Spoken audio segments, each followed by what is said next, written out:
লাল চন্দনের গাছ চুরি করার চেষ্টা। রামপুরহাট থানার কাষ্টগোড়া গ্রামের বন থেকে দুটি লাল চন্দনের গাছ রাতের অন্ধকারে কেটে দেয় একদল দুষ্কৃতী। একটি নিয়ে গেলেও আর একটি গাছ নিয়ে যেতে পারেনি।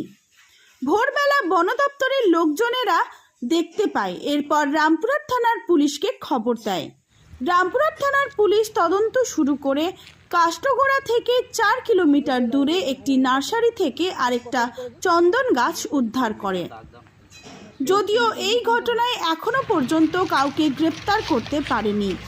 গাছ দুটি উদ্ধার করে বন দপ্তরের হাতে তুলে দেয় পুলিশ।